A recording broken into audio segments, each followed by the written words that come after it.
राम और रावण का लंका में युद्ध चलने के बाद अनेक दैत्य और राक्षस का मुकाबला करना पड़ा था।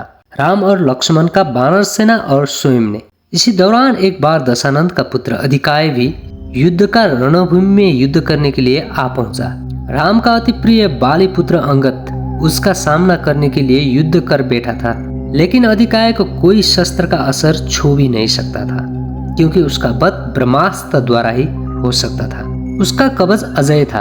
ये बात विभीषण ने श्री राम को बताया।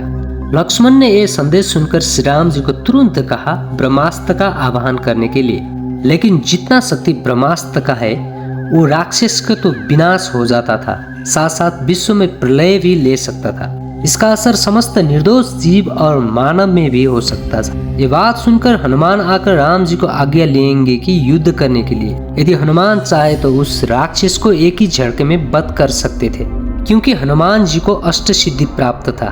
उस शक्ति का सामना ब्रह्मास्त्र भी छोटे पड़ सकता था, लेकिन राम जी ने ब्रह्मा जी का मान रखने हेतु हनुमान जी को जाने से रोक लेंगे।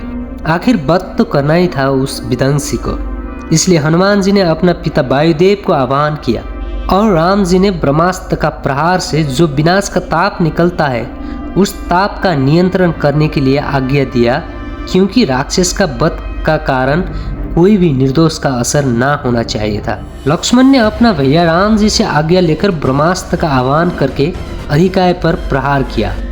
उस अस्त्र का प्रहार से वो दैत्य का मृत्यु हुआ और उसका विकार तत्व वायुदेव ने खींचकर लेके गए।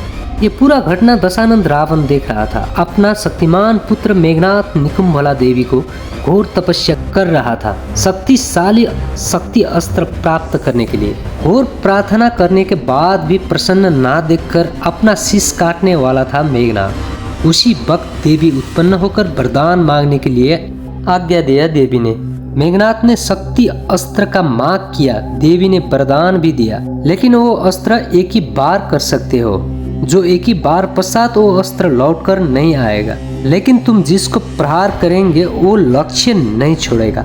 ये वरदान देकर देवी अंतर्ध्यान हुई। ये वरदान पाकर अपना पिता रावण का पास जाकर राम से युद्ध करने के लिए आज्ञा लेता है मेघनाथ ने, लेकिन रावण ने सजग होने को कहा, क्योंकि लंका में देवता और अपना ही भाई विभीषण छल कर बैठे थे।